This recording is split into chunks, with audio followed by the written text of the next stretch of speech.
Welcome and thank you everyone for joining us for another Twitter Space. Today is September 15th, 2022, and this is episode 42 of the ledgerscale Internet of Value Open Forum. Now, ledgerscale Foundation was founded with two goals in mind. One, we want to provide educational services to not only our community, but to the entire digital asset community, and to help scale up the number of brains that understand how distributed ledger technology works. And two, we intend to one day run hardware to provide infrastructural support to the distributed ledger technology networks that we believe are ESG friendly and running a form of decentralized consensus. Now, we host these spaces Monday, Tuesday, Thursday, and Friday starting at 3:30 Eastern Standard Time. And on Wednesday, we host a focus topic space from 5 to 6 Eastern Standard Time.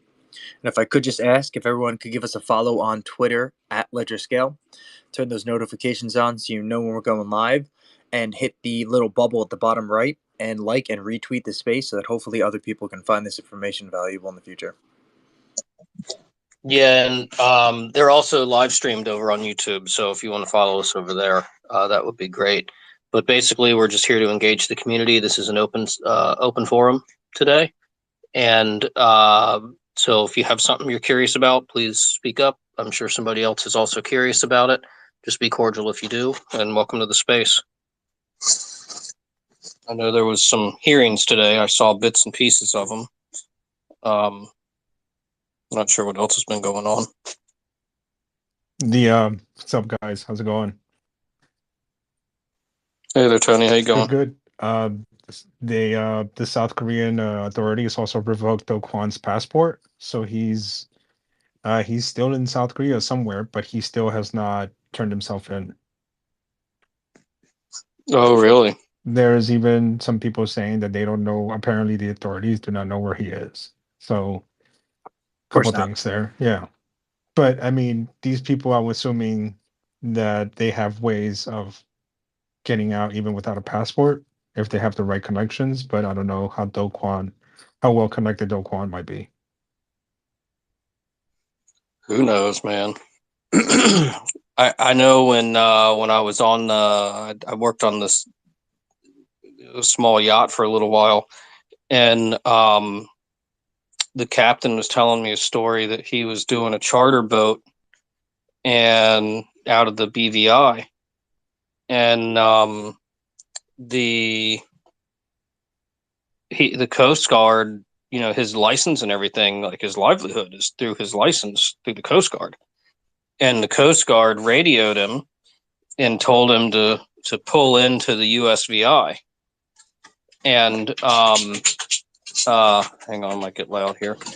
And so, 1 second.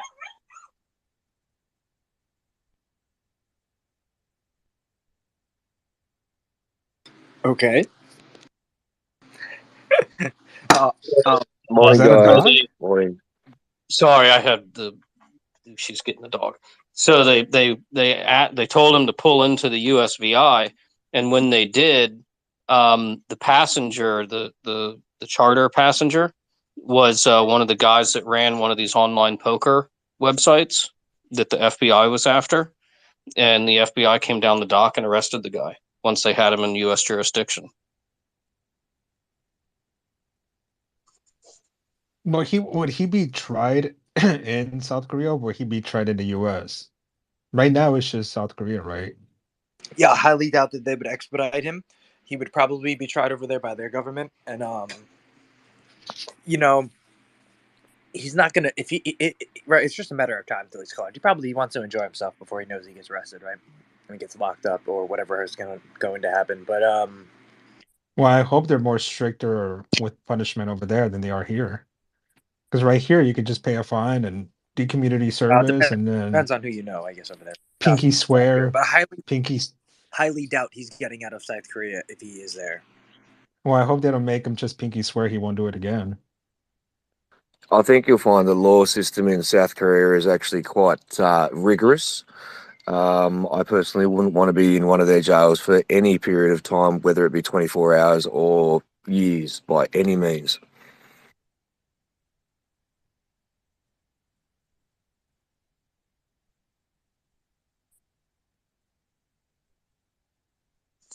Yeah, I mean it's a shame. This is why things need to be engineered well. I mean, this is not a this is a financial engineering problem. No, this wasn't his first time doing this either. It was completely and utterly a rug from the start. It was Yeah, like the software. The software did what the software was supposed to do, but if it's not designed right, then that's I mean that's just how it works. Like if it's not designed right, it's not going to work right.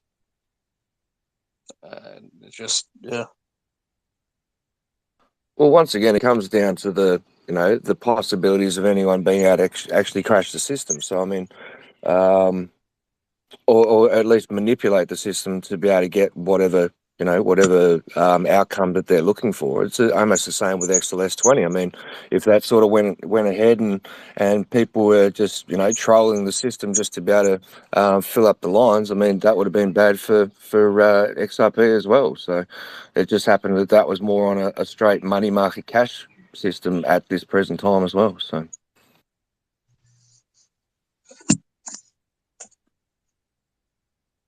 Yeah, system design matters, man. This actually kind of irritates me because like I don't do the code, right? But if you don't design the system right, people don't want to have a lot of respect for the guy who does the system design. Um, but I'm telling you, dude, if that's not done right, the software can be beautiful. It'll still crash and cause a terrible outcome if it's designed in a way that enables that. Like with karma coverage, the number one thing is you got to make sure the system cannot go negative. There's no way that the system can end up owing users more money than the users put in. That's absolutely impossible. And like that's a critical thing. Like that's mission critical. Like insurance can't do that. That's why insurance actually has extra money beyond just what the policyholders pay in premiums. Like if you have a catastrophic loss and whatnot. There's reinsurance and then there's also other money. I forget what it's called. But insurance, the way that system is designed, the system can go negative. You can't do that. Well, it's funny too. I mean, even with the merge for Ethereum coming through last night, I ended up, I can't remember what time it was, but ended up jumping into a room. Someone obviously that I knew was in that room for the ETH merge, and they were still saying that, and there was a couple of developers in there too. They're saying, well, we're really just looking at this for the next 12 hours to be able to make sure nothing goes wrong. They were actually quite concerned at the fact that something that could actually still be going wrong after they've got the merge going for the first 12 hours. And they said that, if they can get through the first 12 hours with nothing, I mean, obviously the price has crashed a little bit, but the actual system crashing, they think that they're going to be okay. Well, that's good. I mean, none of this stuff's easy. Like it's not easy. Even if you have a great design, just doing the software part, first off, making a good design is difficult. Second off, coding that design up and doing the development work is difficult. And then you always throw it up live, and then there's always something that goes wrong for some reason. And you got to figure that out. It's just a process.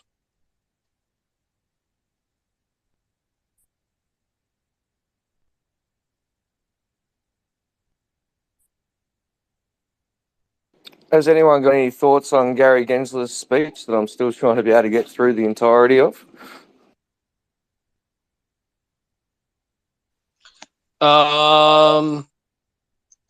The only part that really caught my eye was with I think it's the lady from Wyoming, the blonde lady.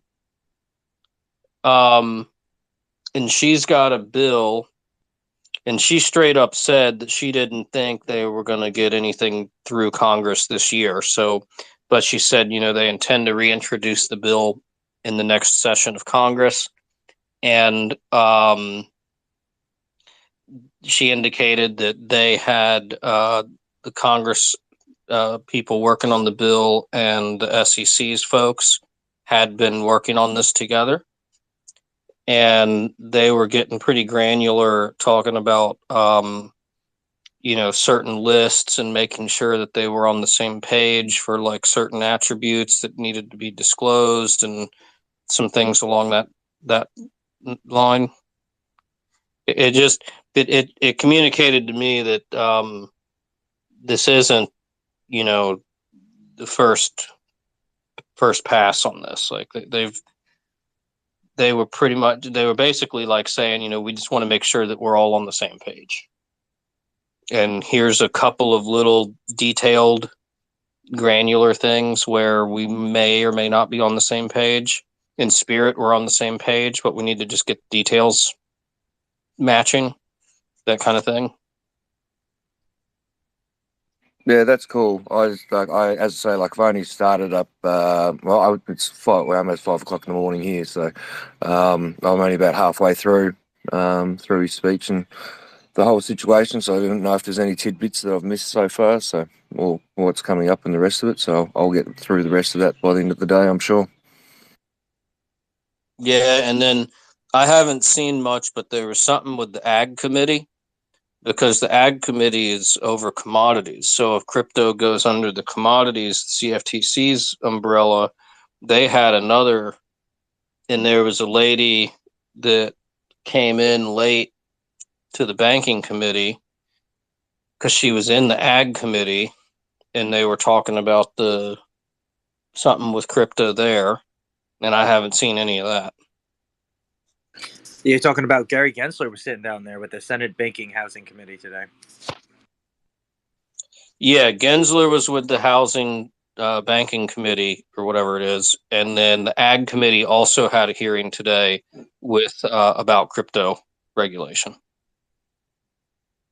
Because if it's going to be a commodity, then it's going to go under the Ag Committee and the CFTC. If it's going to be a security, it's going to go under the SEC, and I would think if it's going to be a currency, it would go under the Treasury or something. I'm not really sure.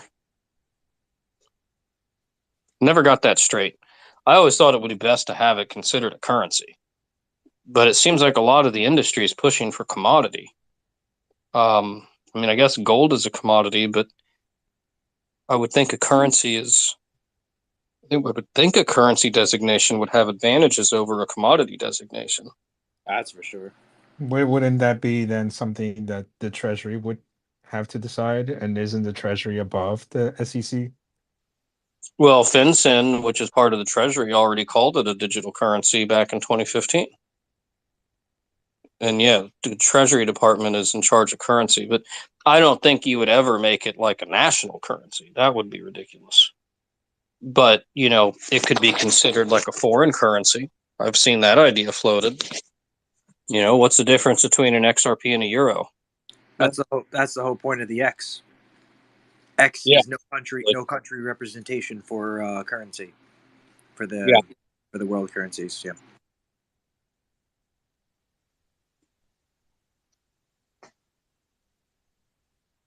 I don't know. We'll see.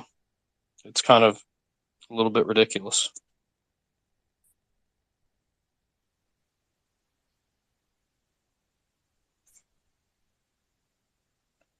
There's definitely huge tax advantages to being a currency over a commodity. I'm not 100% clear on this, but that's what my hunch is. Because if you buy a commodity, let's call it a stick, 2x4. If I buy it for $2, I sell it for $3, I got to pay tax on that profit of $1, right? But if I buy I mean, I guess you pay tax on currency too, because like if I buy a euro for $1 and I sell it for $2, well, I gotta or $1.50 for easier math.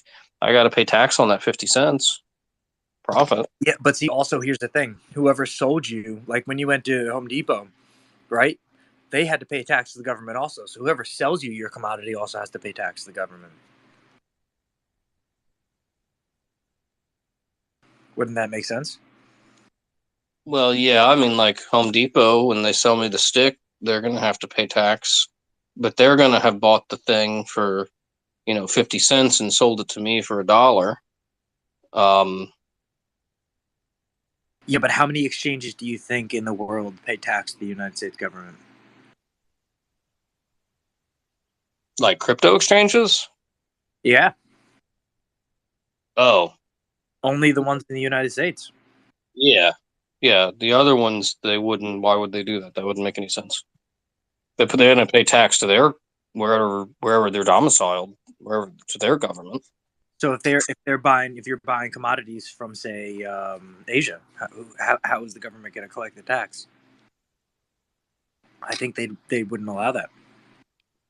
Don't, Well, when you file your taxes, don't they ask you though? But what about also the business that sold you to you? There should be a tax on them as well. It's yeah, commodity. That's double the tax. That isn't that double tax though.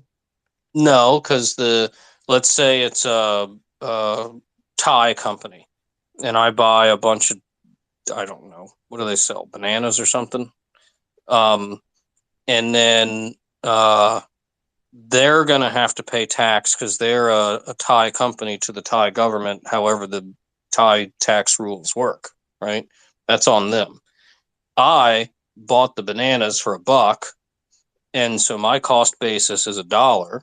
And so I'm a US company and I'm going to import these things, and then sell them and I'll make, I don't know, a 50-cent profit. And then I pay tax to the US on that 50-cent profit. There's also a lot of things that they take tax from in between that, though, like the customs and the tax on imports, and so it's a question, is like how they would feel about all of this.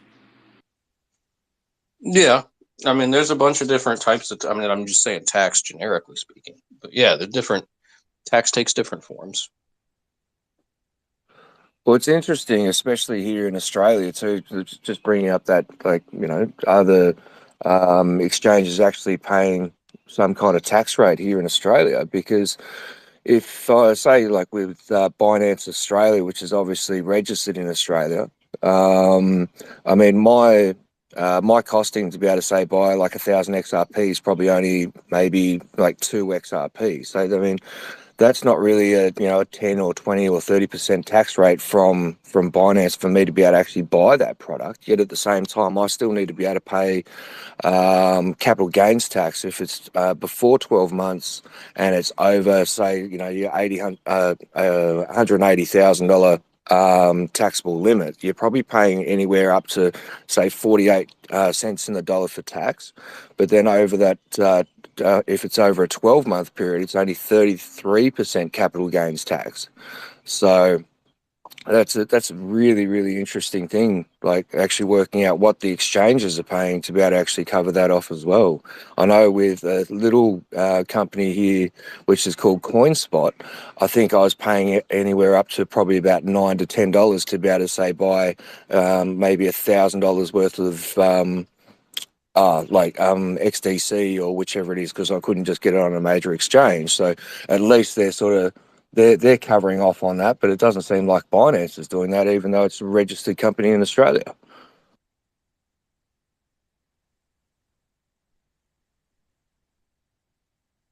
Did you say in Australia you guys have $180,000 cap where you can claim where you can make that without having to claim taxes? No, so what I'm saying is like your taxable income. So obviously you've got increments as you go up and up and up. So your capital gains tax that you'd be paying actually attaches to your taxable income. So say if you're earning under $18,000 per year, I mean, it's basically tax-free money because you're very low threshold, the whole works. And then you go up in increments from that point. So like, you know, the first one may be like 3%, and then you keep moving up until you hit that 180,000. And once you hit that 180,000, then you're paying, you know, up towards like 45 cents in the dollar sort of thing.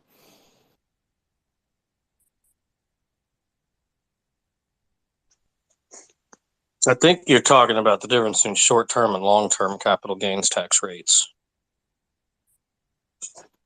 Yeah, a little bit about that, but more about, like, you know, going back to what we're saying about the actual exchanges. I mean, obviously, Binance Australia is registered in Australia as a company or as an exchange. And I was just thinking, well, like when you brought it up, it's like, okay, well, do the exchanges actually have to pay tax on selling that product here in Australia? Because obviously, I mean, from the rates that it is for me to exchange, or for me to be able to use fiat currency to be able to buy or fiat, or even exchanging from one crypto to another, it doesn't seem like there's a, you know, really a taxable event on their end. It's just a taxable event on my end.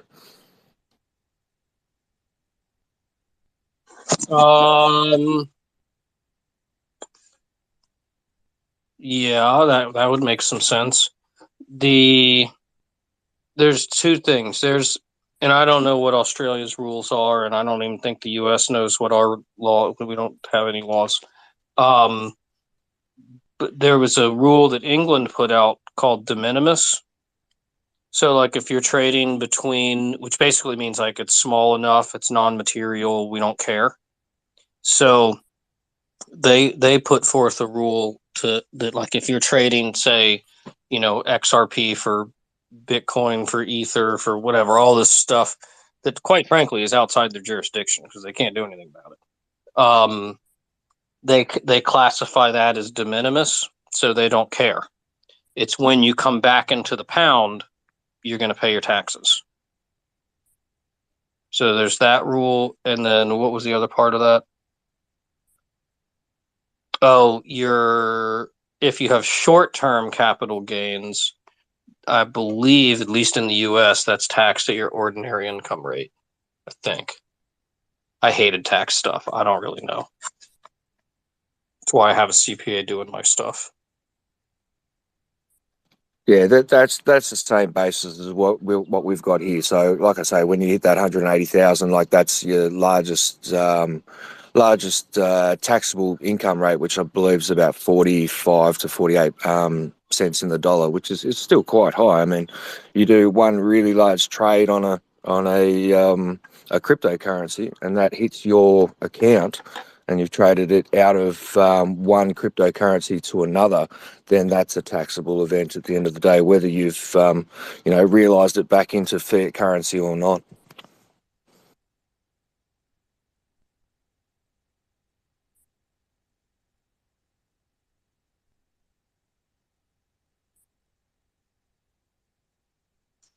It sure will be nice when we have actual laws. You wouldn't think that's asking too much, right? But apparently it is. Eventually, and hopefully we get favorable legislation, so let's not rush it. It would be nice, though. Well, I was kind of, my impression on that one Congress lady, was like clearly they had been working on this. Like this was not their first conversation. She went straight into the weeds on like details of aspects of certain parts of the law. And she was like, look, we need feedback to craft the law because we are going to reintroduce this in January.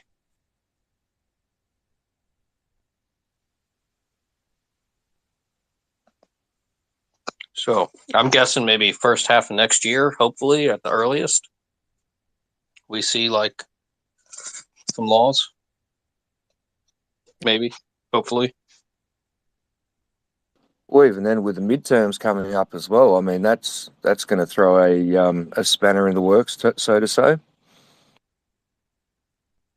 Well, I didn't watch any of the hearings today, but did they say anything regarding the stablecoin bill? A few of the congressmen, 'cause I haven't watched all of it, but a few of the congressmen mentioned a few different bills proposing. They liked it, but they didn't name any names Because particular. that So stablecoin bill, that one of the people behind it is what's that crazy lady's name? She's from California, Maxine Waters. She so they delayed it. They were supposed to vote on it, I think, in July, and then they delayed it. And then it's supposed to be introduced sometime this month with a vote set for next month. But that's the stablecoin bill. That's separate. government is really good at delaying things. What was funny was that it came out. I don't know who was that broke the story, but they said that it was delayed because several banks, including venture capitals, they asked for it to be delayed because they wanted to sneak in a section regarding the what's it called, the private wallets.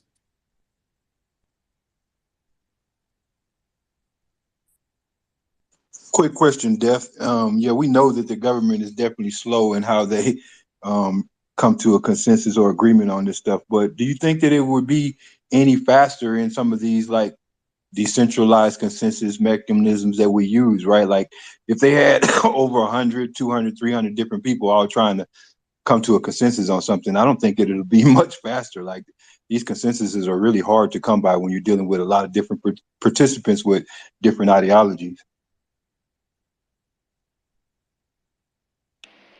Yeah, I completely agree. I think Karma got rugged. Give me 1 second.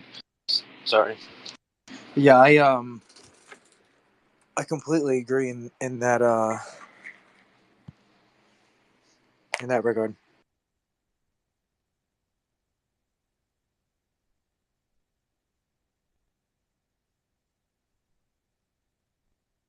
Yeah, I guess that's why I'm not so concerned about the time. I just hope that they get it right. That's what I'm sitting back watching. Like, take your time, but eventually, man, I'll just crossing my fingers to hope that they at least get it right.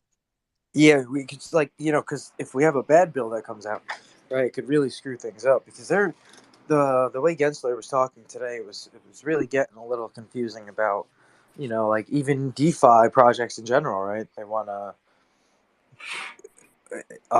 he wants to go after, and so it gets real touchy. Like what is Yeah, yeah. I had posted that recent link they just posted about him making a comment about staked assets, right? So he's definitely taking a position on staked assets as if there might be some problems with those schemes at least. So we're gonna have to keep a look on that. But yeah, I noticed that too. So it'll be interesting to see how it rolls out. Obviously, Gensler is not unilaterally making these laws, so I like to remind people that he can have his opinion that everything could be a security at the end of the day. It doesn't make his opinion the law, right? So I think at the end of the day, we know what his attitude is. I guess more importantly, it's like, what are the other people who are involved in this decisions? What are they? What is their attitude? And we don't know that as much as we know Gensler's. It's a pretty funny thought if he's talking about products that can be staked and then Ethereum's just been moved over to proof of stake. I mean, come on. Yeah, I think that's why he didn't want to take a public position on ETH because he's aware that this merge has been talked about for some time, right? And people have often asked him, well, you've said in the past that Bitcoin and Ethereum, or he didn't say, but Bill Hinman alluded to in his speech, whether it was official or not. But what about ETH today, right? And he's always punted on that. And I think part of the reason he did it was because he knew this merger was coming up. And I think that, at least again, in his opinion, there's going to be some problematic issues with the way that the new consensus is designed, with the staking being a part of it. So yeah, that's what I mean. But it'd be interesting to see how this all plays out because he's definitely alluding to it. Yeah, he emphasized it again today that about the staking platforms, and it was interesting. You almost think like sometimes it's like a play you're watching, right? And so, one of the congressmen pressed him and said, you went after one of these exchanges that were acting as a lender, but why not, the other two, and you use, I think it was like Voyager and Celsius as the example of why he didn't go. And so it kind of sets this up for like him going all attack dog on everything that's lending platform, and that could be looked at, I guess, with this whole staking of the proof of stake. Well, that's why they went after Coinbase, didn't they? Or are going after Coinbase because of the high staking? They threatened them. I don't think they didn't sue them for that. They sued them for other things, but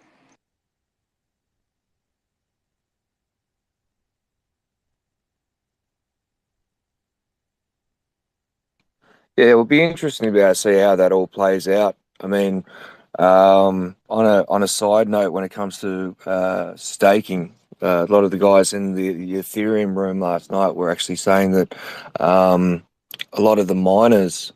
I mean, there's obviously quite a lot of market movement last night. I think last time I checked, I think it was up to like 2.5 billion on Binance there, and most of the sales are actually from the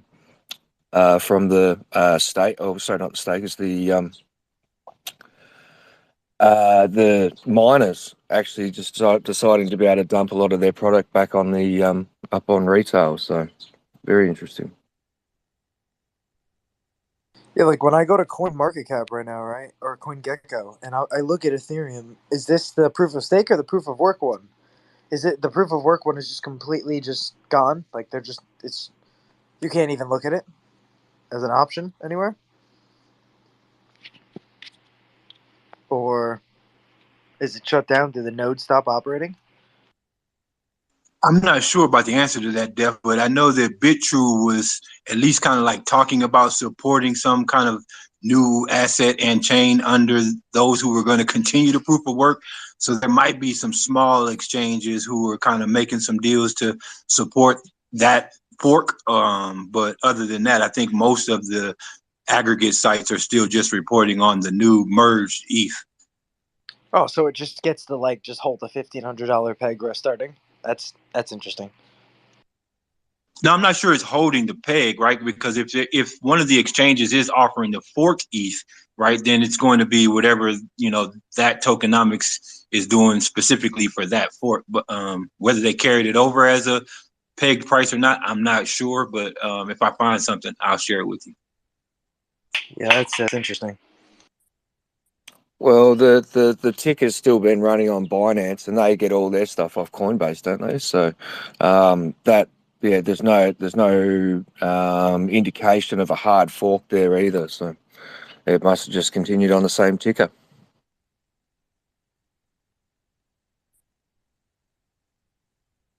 I did see that the Ethereum Classic hash was up like 500 and something percent.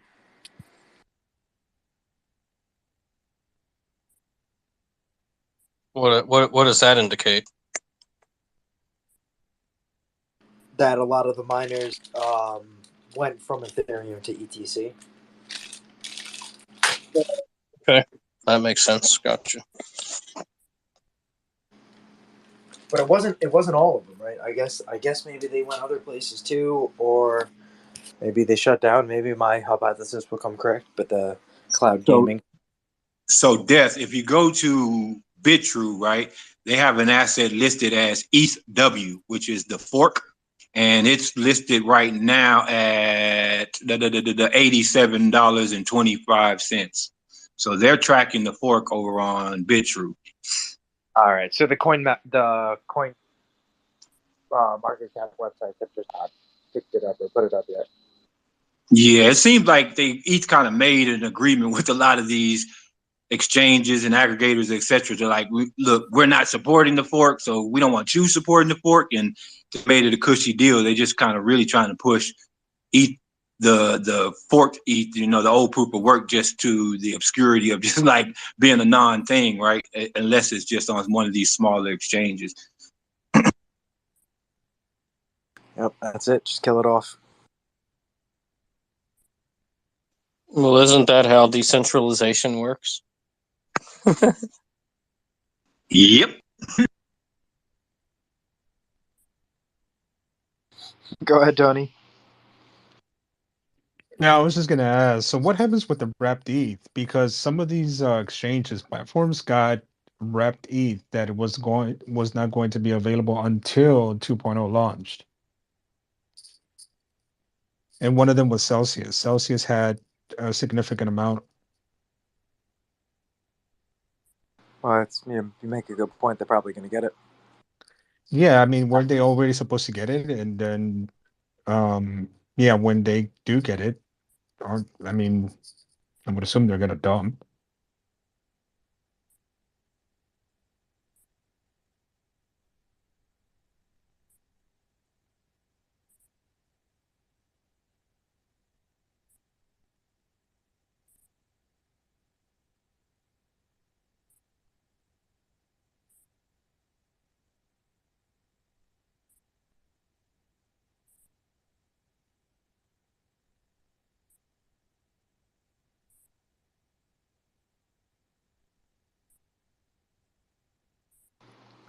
Hey, Shellfish.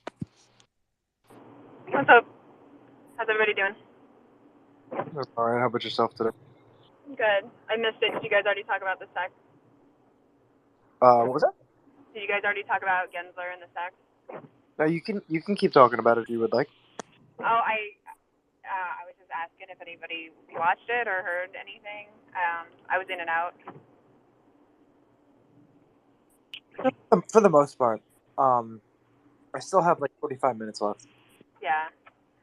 I was kind of distracted working and stuff, so. It was pretty good watching him not answer anything.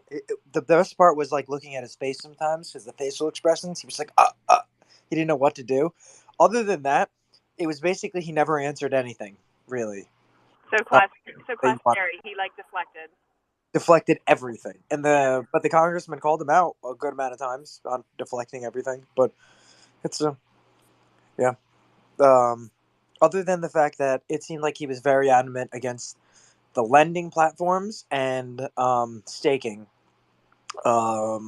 platforms. Other than that, yeah, I don't know. So does that mean Coinbase goes down, or just they have to remove staking? I don't think Coinbase has any staking, does it? Oh, yeah. Isn't Algorand? Yeah, they do. Like, I thought Algorand was. Maybe No, not. yeah, and not only that, but they have. I think they're acting as a node on Ethereum. Well, you would hope they are. How the hell else are they going to interact with the ledger? I think you can stake your Ethereum with them, like their node or whatever.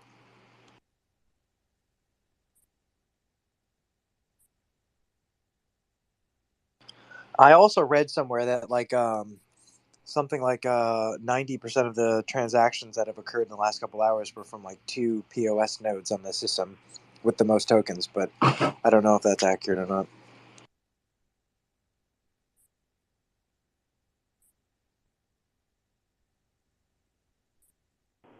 It is such a awful day down in Florida. It is pouring and raining like all day. It sucks. Yeah, tell me about it. I was going to grill out some steaks and vegetables, and it's still raining. I think it's funny though that all this yow about Ripple has so much XRP, which really doesn't give them any advantages of anything on the ledger.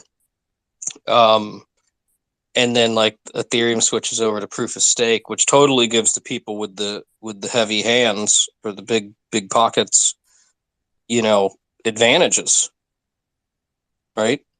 Like, The interesting thing behind this too, I think this development a little bit.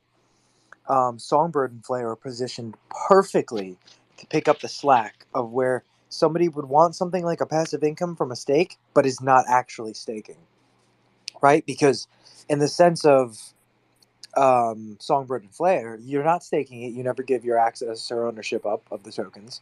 You're actually delegating your vote to an FTSO, and so you're basically receiving a passive income for being rewarded for participating and voting for them. And so it's interesting in that dynamic of that that would still not sound like it falls under the pretense of what Gary Gensler is all about. And you're tax deferred, right? Like until you claim it? What do you mean? Well, isn't there something like as long as you're leaving it in there, like you don't have to, you're not claiming taxes on it until you actually cash it out, right? I'm Am I not wrong? necessarily sure. I think that it could be considered passive income. I would think it would be income that you would recognize in the year received.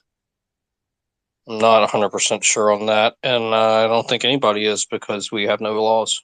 Yeah, it's exactly it. Because like the IRS did lose a lawsuit that somebody was staking, and they paid a tax on it, and they got the money back for that, right? And so we have a little bit of that precedent, but the delegation factor, it's not staking. So yeah, maybe it does fall under income. I don't know. You're right. We need rules. Someone tell me. So we have till what, Monday, and then we're gonna hear something. Is that what like the next big date or? I think on Monday, whatever it was that the SEC and Ripple had to file this past Monday, will be a week old, and then the public gets to see, I'm assuming, a redacted version.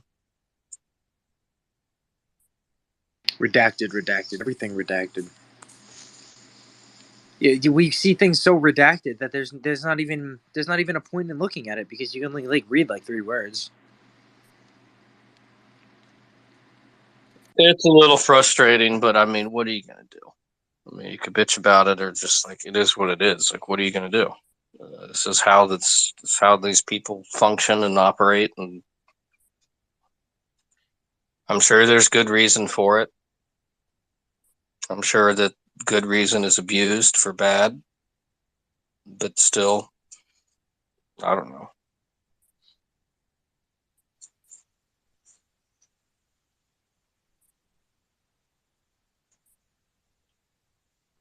Well, I suppose when we take into consideration money's involved, yeah, a lot of people are interested in money nowadays, so we'll see what happens. I popped a little thing up in the squawk box up top there as well if anyone wants a little bit of a giggle too. I thought it was quite funny.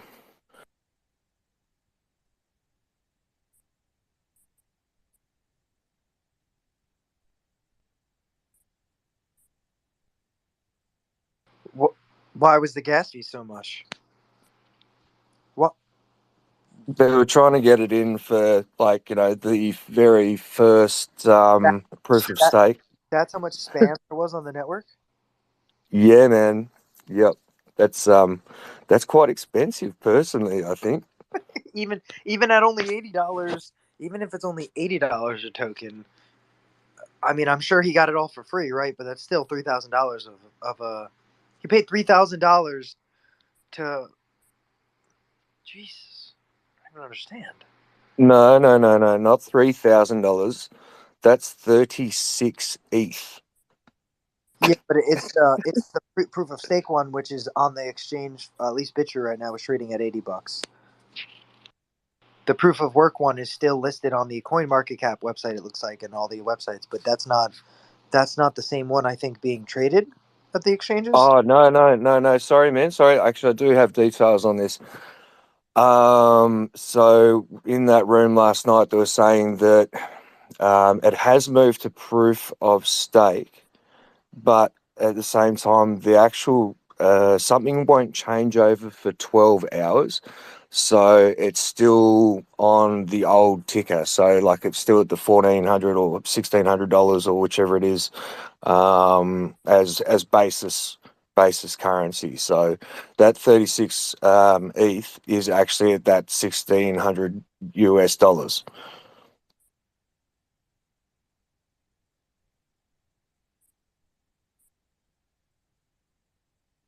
All right. Yeah, it was quite confusing when they were talking about it because they were playing the Pump It Up song and there was pictures of pandas and I was quite confused what was going on. But Sounds like yeah, like they must have known what they were talking about. Yeah, it was definitely a room vibe that was going on. But yeah, that 36 ETH was $1,600 per ETH, and it was just to be able to put in the first epoch of proof of stake. And someone really wanted to have one done, so they paid near on $70,000 to be able to do it.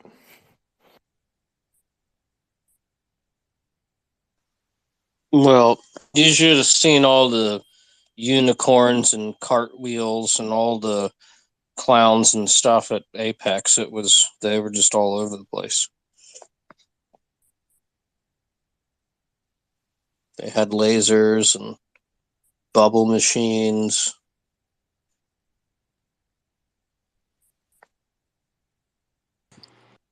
Yeah, it's a bit much for me. I got something completely off topic, but if you guys want to keep talking about that, I could just mention it later on. No, go ahead. Change subject. I was just reading about some macro stuff. So Argentina's inflation hit 79% last month, and inflation is near overall 100%. And they're going to hike it by another 75%. That's a collapse. It's already over. Game, set, match. Yeah, as we raise interest rates, this will continue to happen all over the world. And so Argentina's just next. It's only going to spread too because Argentina's economy is so intertwined with the other South American countries. Oh yeah, it's gonna happen everywhere. It has to. It's just inevitably the precursor to them dropping the U.S. dollar as a reserve currency.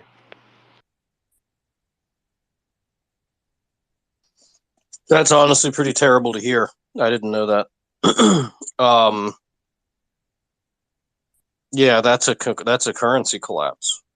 It's you don't recover from that. You end up reissuing and redoing the entire system.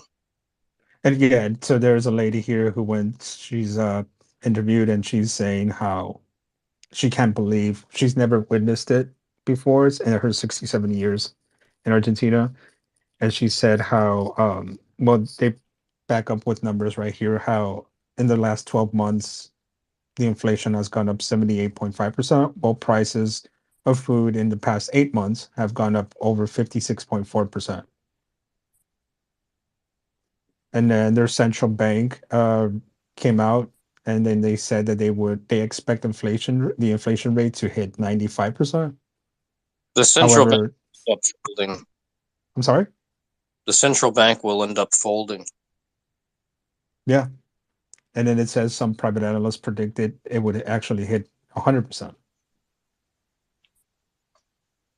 Yeah, they're what the hell's on their asset side of the balance sheet? The central bank. Dollars? That's a good question. I'll look into that. I mean, they gotta have something, right? Like, there's got to be something on the asset side. Oh, and they're also facing a drought, so that's definitely not going to help. Well, no, because I think they're a pretty agricultural economy. Yeah, I hate hearing stuff like that. But that's a currency collapse. It's over. I was about to say, talk about a complete currency collapse. Yeah, by the time you're at that point, it's over. But you might still be alive, but trust me, you're on your deathbed. So where did they go from here? How do you even resolve this? They'll collapse the system and reissue. Probably have a government changeover. New currency? Well, yeah, a new currency. Blah blah. Yeah, it's that story.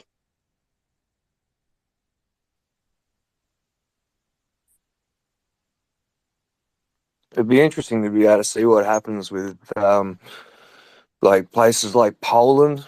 I know that they're up at like 30 or 40 percent inflation rate, and I'm pretty sure they're all their rates are just going absolutely sky high at the moment. So with all the war and the inability to be able to either heat their homes or to put gas in their cars. I'm pretty sure that most of Europe will probably go the same way too, especially the smaller nations. Yeah, this winter is going to be oof. This winter is going to be the energy markets are going to be very politically interesting. Especially with the war, and Russia can. I have a feeling that Putin will wait till the least opportune time and then without warning, shut Europe off from energy. It's already slowly happening, right? And he could just push the button and completely cut out. But he's already cutting out several countries from it slowly. Yeah.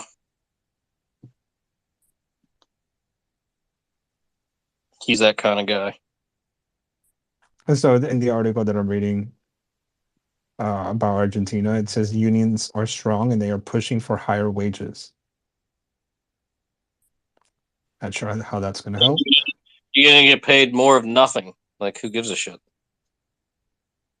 Like, I mean, if inflate it's a currency. Those are people that are still suffering the delusion that they're not in a collapse. Exactly. Dude, next sentence followed by that, it says this year deals have been reached for 65% salary increases. And that's one of the reasons why the government is still in control. Well, I really have no clue about their politics down there or whatever But they're. they raised the wages by 65%. That's insane, dude. Yeah, but if you increase the wages by 65%, but you reduce the value of the currency by, I don't know, 100%, then they still lose out. So the numbers go in deeper, and it says the problem is that pensioners, who number about 7 million people, of which 86% are getting the minimum amount every month, can rarely take to the streets and demand a better income. Yeah, they get screwed. That's how it happens. Pensioners, yeah. Yeah, no, the little guy always gets screwed. The little guy always gets screwed. That's diversification.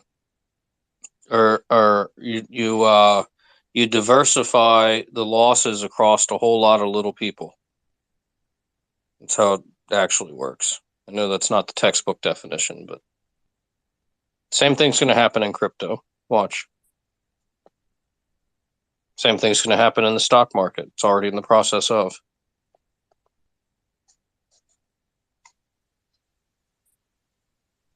Anyway, it's up there, Chris. Morning, guys. What's up, man? Hey, on that whole Russia thing, I was thinking they should be careful because they probably only have one or two storage facilities. And if you piss the world off, underground storage isn't very secure. What do you who's storage? Like Russia's gas storage, I'm sure they're not going straight from production down pipeline. It's probably underground storage to hold the gas. And I mean, if you cut the world off and you're at war, we've seen this with every other country at war that has resources. You blow the resources up. Yeah, I'm pretty sure it's in everyone's best interest not to be able to hit the like the hand that feeds the rest of that area as well. I mean, I'm pretty sure Zelensky wouldn't be stupid enough to be able to sort of poke the bear in the one commodity that they really, really need right now.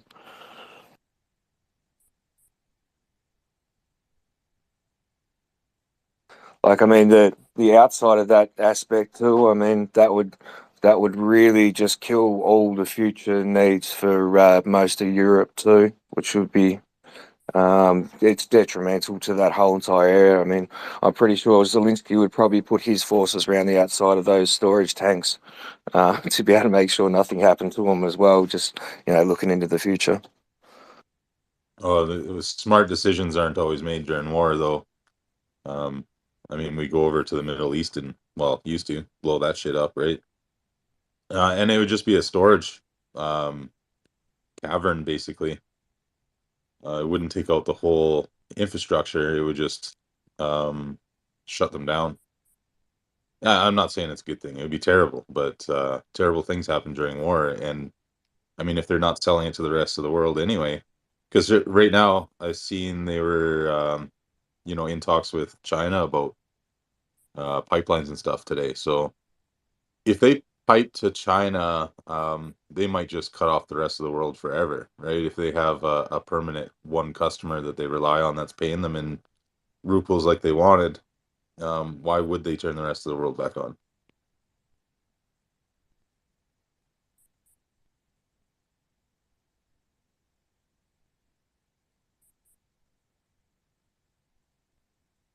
Yeah, man, I've got no answers on that one for sure. Well, I can tell you one thing. You want to be very careful. Let's say you own a business, right? And let's say 90+% of your revenue comes from one customer. This puts you in a weak position. One, how are you going to negotiate with your customer? They can just say no, and you're out of business, right? So you're completely on your heels in any type of negotiation. With your own customer, where you should be the one in charge because you're providing the service. Two, you're a easy target for an acquisition by your customer for like a vertical integration acquisition. So they just bring your profit in house, right? Because they basically are your only customer anyway. Yeah, it's a weak position to be in. And I mean, to put a country in a position like that, where like if Russia was basically a one customer, I would, that's putting yourself in a bad position or in a weak position. Russia's prepared though for this. Russia knew that they were going to do this. That's why they're not. People call their bluff, but Russia has been prepared, and they can just sell their gas to China and India and the other BRIC nations, and that's what they've been doing it. And then China and India are just selling it to Europe for 3-4 times the cost. So I think Russia's more prepared than I think we give them credit for. I'm not Obviously I'm not supporting them. I'm just saying that if you look at what's going on, I think Russia's prepared. Well, it's funny to be able to look at it in another way as well. I mean, they've sort of put us in this position across the world where no one really trusts the other person when it comes to either, their currency or, their ability to be able to pay and all this kind of stuff. And it's too expensive to be able to keep floating gold backwards and forwards across the oceans and the airways to be able to actually go and pay for things.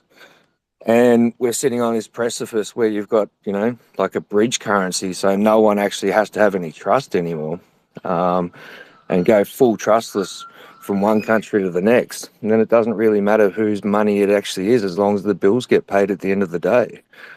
It's perfect opportunity for something like a new international exchange currency to be able to come through.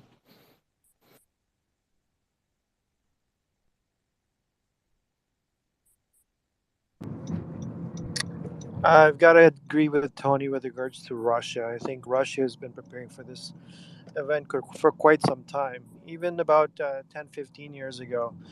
When I was living in Dubai, there was considerable amount of gold that Russia were rumored as well as China, were rumored to have been sort of accumulating in the gold underground sort of trade of spot gold, physical gold. So it's adamantly clear that Russia knows exactly what they're doing, how they're going to play this out. It's if you follow the trails, it's apparent that they would want an asset-based system based on the gold and that energy, primarily because if you're changing sort of a monetary trade system with the likes of China, it's easier to settle those trades accordingly. And I don't agree that they would want China to be their only customer, given the fact that China's in a considerably tough spot as is economically, and I would think that in order for China to sort of stay afloat until the full integration of their economies and their system that they're building comes into play, that they're going to end up following the sort of print your way out system that the U.S. sort of has started here. So in effect, the Russians are okay temporarily with a sort of one customer perspective, but I think as it grows, similar to OPEC Plus, they'll want all these other economies to start buying from them. Keep in mind, they're also in competitions with the like of the Qataris and so forth with natural gas. So it's going to be an interesting play how that goes about macroeconomics. But they're getting other nations involved as well. I don't know who recently just is going to be joining BRICS or wants to join BRICS. I think it's Argentina or Iran, or I think both of them. So I mean, they're adding more customers to their list. Yeah, the Saudis are rumored to be on that list as well, but I just don't see that happening. I think the Saudis are waiting out this administration to see if there's going to be a change.